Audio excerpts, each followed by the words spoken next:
Hey everyone, Taylor here. I just want to intro this new episode we have coming out with Dr. Eric Eiselt. So this might sound a little bit different to you guys. This was actually a weekly doctor's meeting that we had at Winchester Spine and Sport. And so Brett had Dr. Eric Eiselt zoom in for us and kind of talk to us about how he built such a successful business, how he built a successful practice as an associate. And so I know it's very popular for us to build big practices on our own and not get along necessarily with the people above us and get crappy contracts and not make the money that we want when we're working for other people. But Eric Eiselt is a prime example of working for someone, making the best of it, building his gigantic practice, making very, very, very good money, especially in my eyes, and also just being very humble in his approach.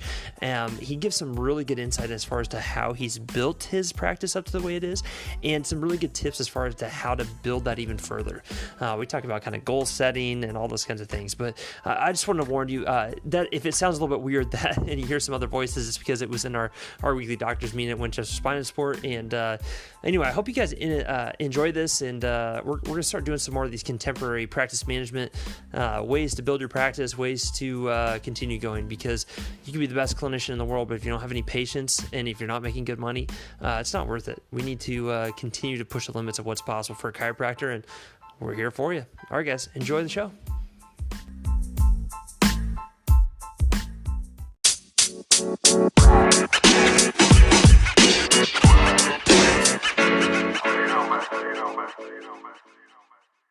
Your background. Okay. I don't know how many of you guys know who I am. I know a few of you guys. I went to Northwestern College of Chiropractic back in, graduated in 95. So March will be 25 years of this stuff. I started the Motion Palpation Club up there. Went to a couple seminars. Actually, the first seminar I went to was in St. Louis. And I went up to Keith Ennis. I don't know if you guys know who he was, but he was a piece of work. Never heard of him. Yeah. And I said, hey, why don't you guys come to Minnesota and do these seminars? And he's like, no. Like, nobody will come. I'm like, well, what are you talking about? He's like, well, nobody will go. I said, well, how many people you need? So anyway, I said, I'll get a seminar there. He's like, well, you get 30 people. I'll come up there, or somebody will come up there. And I'm like, well, I don't really care if you come. And then he said, we'll send Mark King. He's our new instructor. I'm like, okay, great. We like that guy. So anyway, I had like 70 people show up for the first seminar. And then of course, Keith was like, well, who's this guy and what's going on? I just kind of built it up. Mark and I got to be good friends. And then I got hired on by Mark to work out in their office. So I've been out here now for 25 years and love every bit of it. So that's kind of how I got to Cincinnati. Right. So Eric, a lot of people say that you might have the biggest evidence-informed practice in the country. So how have you grown your practice so big? Individual. Okay. So one, I was in a good setting. There's no doubt about it. I got placed in a great setting with Mark's office, but I mean, we've had numerous interns, doctors that have come in, and everybody has a different style. Everybody has a different way of going about building a practice. And my thing was, I did everything internally. I've not really done one thing external marketing yet in my practice. And it doesn't mean it's the right thing. It's just that I found a way to do it internally by, treating people the right way. So I want to do a little thing with you guys. Just, if you can shut your eyes if you want, but shut your eyes and remember when you were a little kid, when you were at Christmas, if you celebrate, or Hanukkah, I don't know what you celebrate, and you wanted that certain gift. And just think about that gift and how excited you were about, am I going to get it? I'm going to get it. And your parents put a present in front of you. And you're like, God, I hope it's that, whatever. It's the Red Ryder BB gun or whatever it was. And you couldn't wait to open it. And you open it and you got it. And what did you do? You were so happy. You cherished it. You thought, this is the best day of my life. Well, I've always been taught and thought of every single patient as that Red Ryder BB gun. It's like that gift that you always wanted. And when you were a kid and you cherished it, you didn't throw it around. You didn't throw it in the back of the pickup. You put it in its case. You did whatever you wanted to do with it, whatever it may have been. It could have been a skateboard, but you didn't like trash it. You took care of that thing. You cherished it because it was a gift to you. So if you think of every single patient when you walk in is a gift to you and you have to take care of it, it comes back tenfold. But if you like, I don't really care about this person out, and you start throwing your BB gun around or your skateboard or whatever it may have been, it'll soon just fall off the, and it won't work, or, you got to just throw it away. So you don't want to throw patients away, because every one of them knows somebody that's going to help you build your practice. So every time I see one person, that's 200 to me. That's 200 people they know. They're going to tell, they know 200 people. Now, you guys may know more than 200 people. I definitely know more than 200 people because of where I'm at in practice. But just think of that. It's not one person you're trying to impress. You're trying to impress 200 of their friends. Even though they're not in there, they're in there in a different way. Okay. So always think of them as the best present you ever had in your life. We all had that one present we got when we were 13, 10, 11 that we still cherish to this day. Just think of your patient like that. Okay. That makes sense. I know it's kind of corny, but if you really go in every day thinking this patient is the best gift I ever had, they'll last a lifetime with you. Just like that, people that have guns and stuff in their back that are like, oh, this is a 100-year-old gun that my grandfather had. Why? Because it was cherished, because it was one of those amazing gifts to somebody, and you want to keep that tradition or along with, with the family, like, oh, we're going to hand this down from generation to generation. Make sense? Oh yeah. So Mark always jokes, no one can be as calm as you are when you're a half hour behind and there's literally 8 people waiting for you. So when the bullets start flying, what do you do to kind of stay calm during your day when things are starting to get a little chaotic? Okay, so it's great. It's great. That leads me into my next thing, is present day consciousness. When you're in that room, you can't think about anything other than that patient. Now, I know I may have 4 people waiting for me, but I've already processed the fact that all 3 or 4 of them are going to be fine with the wait. The other thing is that I've always had the concept of, I don't want people to wait for me, but they don't want to wait 3 days, so they'll sit and wait for 20 minutes. So my patient's like, well, you're busy. And I'm like, I know, but do you want them to come in 3 days? They have a headache. So if you can keep all those patients just happy, and they're like, hey, sorry about the wait. Like, oh, no problem. I would have had to wait 2 days if, I have a headache. I don't want to wait till Thursday when it's Tuesday. Does that make sense? So I just kind of go in the room, have that present day consciousness with them to say, I'm here for you. And that's the only thing I'm thinking about is just you. And I'm not worried about, like, a lot of things, like, Brett, you're running the practice. I get that. It's a little different. Like, I don't worry about the taxes or the lawyer or, what's going on at the front desk with 2 girls, hissing at each other. I don't worry about that stuff. I worry about what's going on with that patient, and they see that. And most of my patients, I'm in there for between 2 minutes and 7 minutes, sometimes a little longer with them. And if you ask the patient, they think I'm in there for 15. I've literally been at the patient with less than a minute and a half. It was like just a quick adjustment out the door. And they said, well, he spent like 10 minutes with me. Like, no, I didn't. You had no idea how long I spent with you. But the reason was I gave him everything I had for that minute.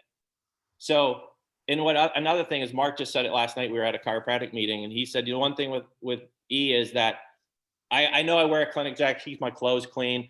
I've gotten now away from the tie, Brett. So I'm loosening up a little bit. I know, it's crazy. I'm just wearing sports shirts now.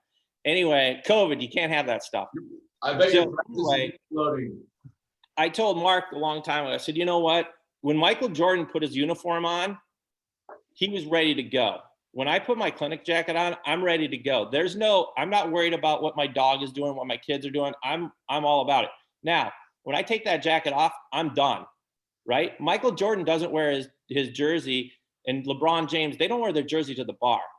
They're done. They go home, they go to the bar, wherever they go to the steakhouse or whatever. They're ready to go party or do what they want to do. But when I'm in the office, it's go time. All I'm about is patience. Does that make sense? Yeah. So you've thrived individually within a team at Mount Lookout. So can you maybe talk to them how you can still be yourself within a group practice, and how you don't step on toes and things like that? Yeah, great. So that's the one thing, is you got to figure out what you're strong at. I'm the weakest in the office by far with rehab. Do I think it's a great thing? Oh, hell yeah. But the problem is that's not my strength. So why not give those patients over to Jason or, Jess or Will or whoever that really want to focus on doing more DNS and stuff like that. So I adjust them. I do some ART, MRT, because I'm not certified, but I do muscle release technique or Eric release technique. And then I do I do some Graston, I do some cupping, whatever, and then I get them out the door. So my point is, I know, like I've had 3 patients last week that they needed a lot of DNS stuff. So I adjusted them. I said, look, now you're going to go see Dr. Placeway for a few visits. He's going to start working with you with this rehabilitation program. Jason sees him. He talks to me in the hallway and says, hey, they're doing great. And it's a great marriage. I know my strengths. I know my weaknesses. I know I can't be everything. So I just give that up. I'm like, look, I'm not the rehab guy in the office, but you want to get adjusted? I'll adjust you. And there's plenty of their patients that a lot of them aren't that great of adjusters compared, but I see them like, man, that was way different. Like, well, so I adjust them. They do the rehab. We're fine with that. As long as you all know your strengths and weaknesses, I think it works well. So we all kind of joke that, Eric Eiselt's the best adjuster that nobody knows about. How did you get so good at manipulation? Well, a practice. I mean, I did the Thule board. I did, all that kind of stuff. Brett, you got some of I wish I would have had some of those tricks back when I was in school with the punching bag thing and all that kind of stuff. But I kind of did a little of that on my own with using pillows and dropping on the couch and did whatever I could just to get faster and faster. And then just putting my hands on everybody at school, getting as many when I was at school. And then obviously when I got into practice, I got thrown to the wolves and got to adjust a bunch of people fairly quickly. Not a ton, but I had to build it up. But what's your gold medal adjustment? What's your best adjustment? Probably CT or occiput. I mean, that would probably be the supine rotary. yeah, rotary brake C2 on the right. That's probably one of the top ones. So, how has your practice changed from when you started to 10 years ago to today? Let's see. I would say I do more soft tissue stuff than I ever thought I would. I don't know. When I first got out, I was kind of I just wanted to adjust everybody. That was all there was to it. I was kind of like almost a gondroid, just adjust them. And then I started going, to more, Rich Alm, and I've had some other people do some soft tissue with me. I'm like, hey, this ART stuff, there's a little bit to it. And what I do is I do a lot of sports injury stuff. So, everybody wants their elbow rubbed and all that, but, then you throw in a little McKenzie and all that kind of stuff would help those things. And I've kind of just grabbed it all and just kind of put it together. So I would say I do a lot more with the patient physically than I used to, which gets me behind. Mark and I always say, the fastest way to get behind is tape somebody. As soon as you're running, it's like, oh crap, you want to get some kinesio tape put on this thing? Cause they got a ball game or whatever. I'm like, yeah, sure. I'll put some tape on you. And I think it has a lot of validity to it, but it will get you behind. So I would say I do a little more soft tissue and do a little more taping than I used to because I never knew how to tape when I first came out of school. So how many patients do you see a day versus a week? Oh, I see. My average is a little over 300 in a week. So it just depends. Like today I'll work for 4 hours and see 45 people or so. But I have a great group. We have a great staff that I can, send down the hall, do a massage, send down the hall, do, whatever they need. So I don't have to do as much myself. So if you can get that nucleus around you, that also helps. So, there's some days that you see 80 or 90 people in a day. And then there's sometimes in a half day, you see 60 and it's like, what the hell just happened? It was like a shit storm in here. Sorry. But you know what? People were happy. I stayed on time and people were like, hey, I'm just glad to get in. So, and I think it goes back to just have that present day consciousness, just be there with them and feel like they're the only thing in the world that you are concerned about right now. And I've had people say to me, what's wrong with you? I'm like, what are you talking about? Well, because you're not yourself. You're and you know what? They're right. I was building the house. I was doing something. I was like, you know what? I was thinking about that. And I had to get a self check when I went into the next room and said, I can't let that happen. Because if they read that, they know you're not focused on them. Does that make sense? So can you tell us, do you use that as a goal? Obviously you put the patient forward for everything you told us, but what are your financial goals? How do you set those? And what does that look like? Well, I think for me, I used to go by how many people I was seeing in a day. Then when I first got in practice, then it was like, how many people was I seeing in in a week. And then now it's more of a month. And now after all these years, is what did I do for the year? How much did I bring into the office, and what did I do? But you have to set goals. I mean, there's no doubt about it. If you don't set goals, you're not going to get there. So my thing is, I always want to be around that, over 300. Now this year, I still made it with COVID. I made it over that, which I'm elated and shocked. But you know what? We were focused. We cleaned the office. We did what we had to do. We didn't have. I don't know if you guys had to shut down. We didn't. But just for 2 weeks. You did have to. Okay, we didn't have to shut down. But what I saw in a month, I saw in a day sometime for I think April. It was bad. Or maybe 2 days or something. It was bad. It was like, holy crap. But we just had to crank it back up and get it going and be positive. So, and, set goals. Do it by the day, do it by the week, do it by the quarter. I don't care. Just set goals. And if you don't set goals, you'll never attain them. I mean, that's a proven fact. So would you say it's kind of a game within a game that you're kind of playing? Yeah. It's got to be. I like to be challenged. So Mark would say something, and he's like, there's no way you can see over that many people. I'm like, just check it at the door, watch this. And all of a sudden he's like, how did you see 350 freaking people this week? I'm like, you said I couldn't do it. And I did it. And it's not like it's just, you have that mind, and all of a sudden new patients start rolling in, and I'm like, okay, it worked. So I love a challenge. Just challenge it. And I'm like, okay, let's do this. So, they told me I couldn't see over 200 one time. I'm like, I can do that. And then, that was back, years ago. And now it's just now it's like, well, if I don't see 300 in a week, I'm like, what the hell happened to me? What am I doing? I'm not focused. And the first thing is what I think you just heard me say, what am I doing? Don't blame your staff. Don't blame. There's a joke in our office, like, oh, you're sabotaging my practice because I only saw 298 people. What are you guys doing? But the goal with COVID, I set it a little lower because I know it's there, but I know I can still do it. But it was always 330. Like, I should be able to do 330 every week without blinking an eye. But now it's like, I want to do 310 because I know there's going to be a little less people because there's people that aren't coming in on a regular basis right now because of COVID. And I can't change that part. The other thing is, I'm pretty bad at it. I would tell people just come back one more time this week because I was so busy. I didn't have time to really see them 2 more times. And that's not a good thing to do. So I had to check that at the door too and say, okay, I got to start focusing on what's best for the patient.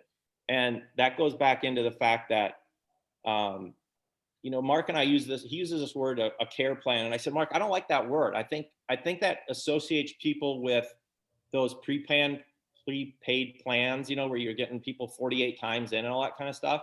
So I said, I think what the words we need to use in general, all over for us as motion palpation docs, is a plan of care, a plan for your care. And he's like, I like that. I think that makes a lot more sense, that we have a plan for you for your care instead of here's your care plan. And I think care plans they just sound bad to me. Maybe it doesn't to you guys, but I just think they sound like, oh, I'm going to be in here 48 times. I'm going to pay $4,800 up front. And when I'm all done, I'm going to be better. And a lot of people aren't. Does that make sense? It's crazy. Mark tells me that you don't even do too many treatment plans, really, which is amazing for how big your practice has grown. So, you're right. And so Mark and I talked about this the other day. And I said, well, I don't put people on for a plan other than 2 weeks. So I'll say, okay, I'm going to see you 2 more times this week and then 2 to 3 times next week. And we're going to reassess. And then the goal is I'm going to wean you off of me. So I don't ever try to have a patient see me and then you're done. You're either going to see me 1 week and then 2 weeks and then 3 weeks and then 4 weeks. And I tell them, I said, look, at 3 weeks, you haven't been around me. You feel great because I'm sitting here adjusting you, or, and then in 3 weeks, you haven't seen me for 3 weeks. Then you go golfing and you hurt your back. I got to make sure that you didn't do anything to screw up that function that I tried to fix. So then they come back and then they're like, okay, 4 weeks. And I said, now, how good do you feel? Like, I feel great. I'm able to do everything I want to do. All right. So how about you set it up for every month? You just come on in and we'll keep you that way. Now, if you want to do 8 weeks, that's fine. You can do 6 weeks, but I'm going to say 4 weeks is probably what's best for you. And some people, I say it's 8 weeks because they're going to be fine. But I try to keep them on a maintenance program. And I think maintenance is a key, but I don't do maintenance like a lot of I don't know, I call it the subluxation based chiropractors. I want to be in their face because I want to talk to them about nutrition. eating right, doing all the other things too to keep their body working right. And they're going to get bad information from somebody else. They might as well get us from us, right? So once a month, they're getting that, hey, I'm doing well. I'm able to golf. I'm able to do what I want to do and feel good about it. Make sense? Oh, totally. So Eric, you obviously could have done this on your own. Why did you stay in group practice? And can you tell us about that probably? Okay. Yeah. So the big reason for me was I didn't want to run a practice. I didn't want to I wanted to have that present day consciousness with my patients and let Mark do all that, or Donna, or Desiree, our office manager. I wanted them just to take over and do that stuff. And I wanted to focus on my patients. And I think that's what allowed me to build the practice the way I did. What happens is, if you have too many things, too many irons in the fire, you're not focused on your patients, it'll slowly start to dwindle. So if you guys can keep the focus only on them when you're there. And I know a lot of you guys teach too.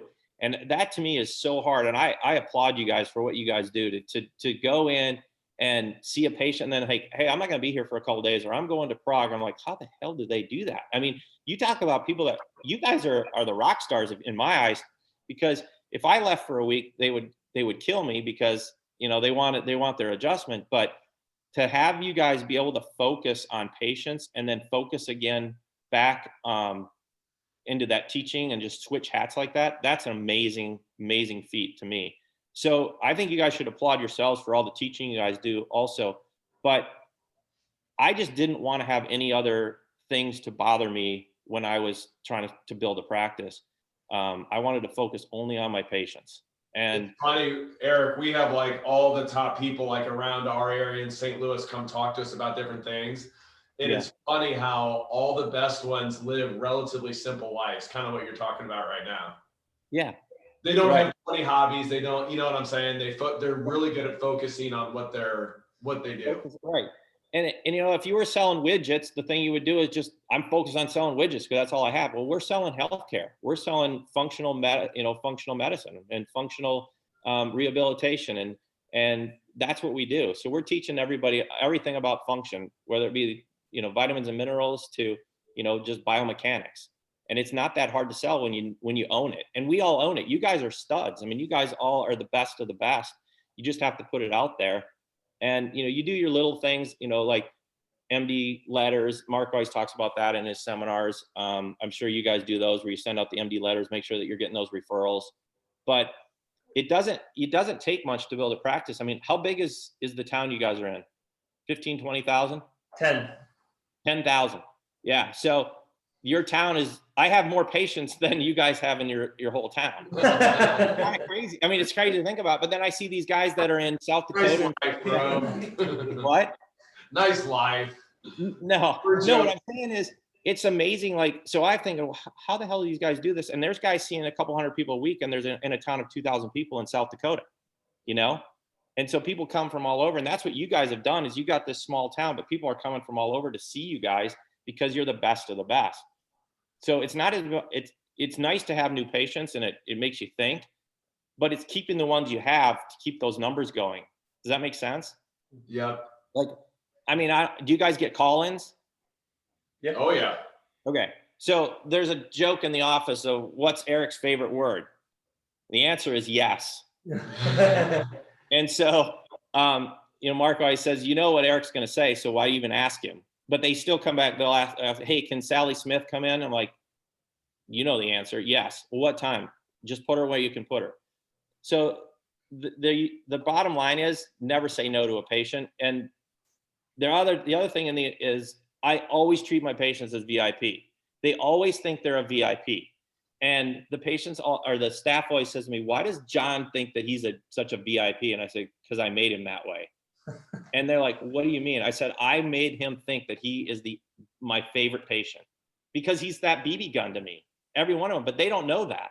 A couple of them have caught on. They're like, oh, you think that all your patients are VIP? And I'm like, yeah, pretty much.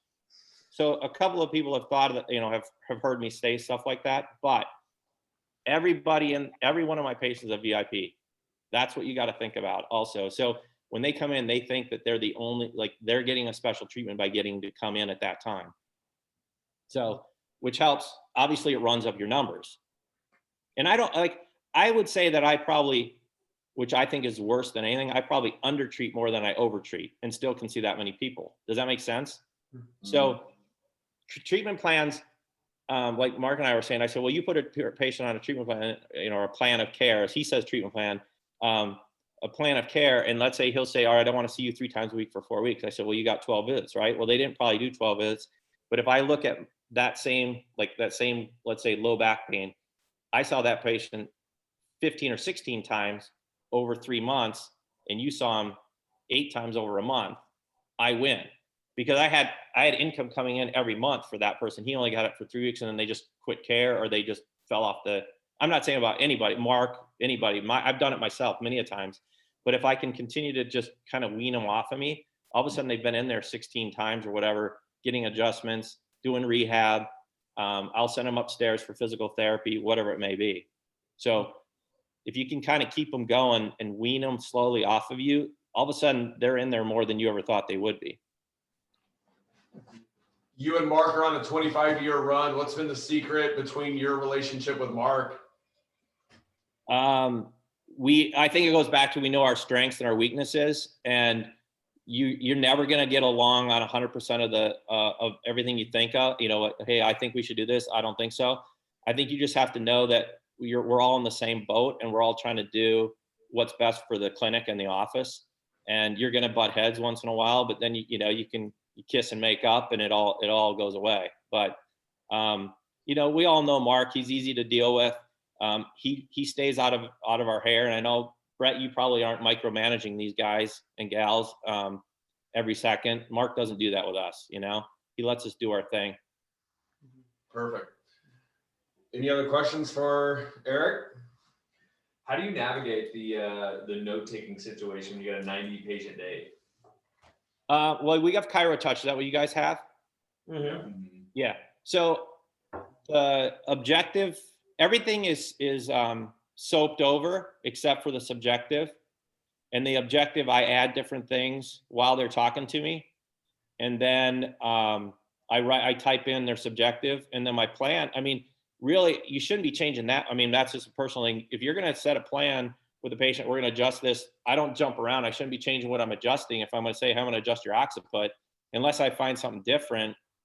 I mean, you really shouldn't be changing that a lot, because then, where are you at? You're not, if you adjust their occiput 5 times and it's not getting better, okay, now I'll change, or 3 times. But does that make sense? Like, you're not changing what you're adjusting every single time. So it should be the same. And then you can just cross out, if you're like, oh, I didn't do their TL junction today. Well, then just click it off of there. Does that make sense? Are you still using any voice dictation, Yeah. Dragon?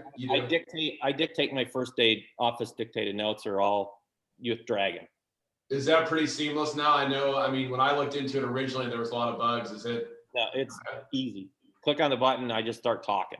And then I go to objective and I start talking. And I have a few macros that I click onto, but most of it's all voice act. And then like I say, so the second visit they come in, I just start deleting, like, people want orthopedic tests with insurance crap. You know how it is. So you just start deleting all that crap out, because you didn't do that test again, right?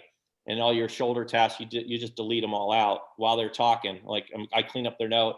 I'm like, okay. And so anything else that's going on, you doing this? Are you able to do this, this, and this? So I'm asking them questions, deleting their note on the objective part. The subjective is blank. And then I say, then what they told me, I start typing in for their subjective. And then the assessment's the same. Plan is there. And, if you did a different rehab, then you just click on to do the different exercise or whatever you guys do. You guys do ultrasound, laser, that kind of stuff? Yes. Yep. Yeah. So if I said, hey, I didn't like that laser thing. I'm like, all right, well, we'll switch it out. We won't do that today. I just take it and delete it out for the note, and then I close it out for the day. So my notes, other than a new patient or an update, are done before I leave the room. Now, JP, he's done with his new patient before the new patient walks out the door of his room. He's got the whole note done, 100%. Like, how the hell do you do that? And he does click button. He doesn't do a dictation. So while he's seeing the patient, he's doing their subjective, taking their history. And then while he's doing the exam, he goes and puts the exam findings as he's doing the exam. So, and he still, I don't know how he does it, but he does it. He said, the patient never leaves the room the first visit, and the note's not complete, 100% complete. Wow. I don't know how he does it, but that's pretty cool if you ask me. Yeah. But that, you know, that's his strength, you know? How many treatment hours do you do a week? 30, I think it's like 39, 38, but then I'm always there longer. So like if I'm like yesterday, 7 to noon, which is really 6:40 in the morning until probably, I think my last patient was at 12:40. I walked out of the room. Do So you still do Saturdays? huh? Do you still do Saturdays or not? Saturdays are huge. They're so busy. Saturdays are 8 to 11. Yep. And that's usually, you know, the busiest 3 hours that we have in our office. We'll see about average of 95 to 100 patients on a Saturday morning in our office in 3 hours throughout the whole office, not me, but the whole office. And Mark and I have always said, like, how do people not do Saturday mornings? And, you know, if you're teaching a lot, obviously it doesn't work, but you know, we have enough people that aren't teaching, we can open up and be there. What does a typical day look like for Eric Eiselt? Wake up till bedtime. Okay. Yeah. So I wake up around 5:30, 5:40. I'm in the office by 6:40, 6:30, somewhere in there. I live like 7 minutes from the office, but I just take my time, get ready. I don't do coffee. I don't do anything. I go, I'm ready to go because I love what I do. So people like, well, did you have coffee already this morning? I'm like, no, this is the way I am.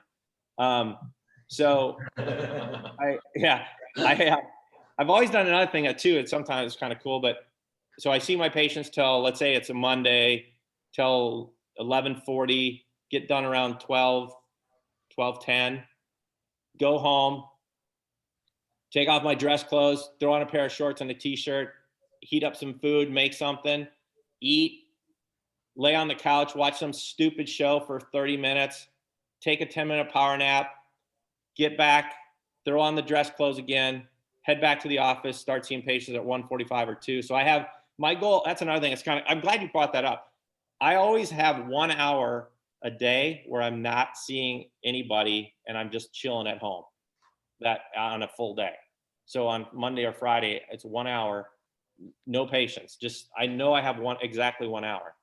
So I head back. So I take 2 hours for lunch, but by the time I get done seeing patients and then I come back early, it's around only 1 full hour at home because I have to drive.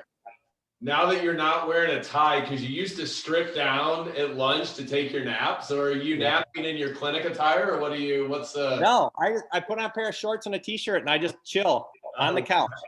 I eat, I chill, I get back in, I put it back on, I go back to the office, and it's like a whole new day. Now on Tuesday, Wednesday, and Thursday, I do 3 half days. Then I just come home and I'm done for the day. So then I'm doing stuff around the house, you know, figuring out, doing the lawn, whatever it may be. Soaking in the back in the pool, whatever you want to do. Have fun, you know, and totally relax and take your mind off of chiropractic. And you've got a great marriage and you're a great dad. What's the secret to balance before we let you go? How have you been able to keep it all in check? That's 100% correct. You know, have it balanced. Do what you can with your kids. Do what you can with your wife. I'm not a big traveler, so that doesn't matter. That's not a big thing for me for vacation, but you know, I do my best. I just try to make, like I say, when I'm home, it's all about home. It's not about the office. When I'm at the office, you put the jacket on. Now I'm Michael Jordan, you know, I'm ready to go. So when the jacket comes off, it's all about the house and, you know, raising kids and doing what I have to do here at the house. Perfect. Man, that was awesome.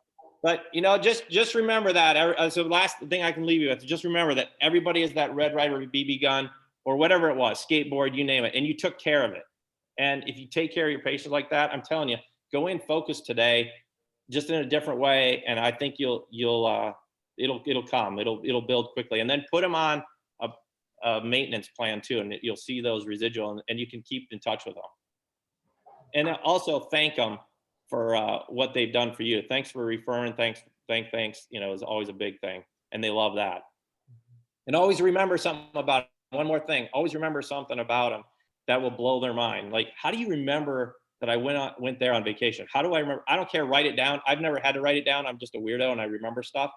But always remember something about that patient. If it's their dog, it doesn't matter. And just say, you know, hey, how's your mom doing? She was sick the last time you talked. That was 2 years ago, you know, whatever. Just try to remember something about each patient and write it in the little notes section on ChiroTouch if you have to, you know. if it has to clue you in. But then when you repeat that to them, it'll blow their mind. They'll be like, how the hell do you remember that? And then that just tells them that you were listening. Because if you're not listening, they're out. Does that make sense? Yeah, absolutely. You're a savage, bro. Thank you. Hey, thanks for doing this. And you guys are rock stars. Keep it up. Thanks, Eric. Bye, Eric. Thank you. Good to see you, brother. Take care, Good. man. Take care.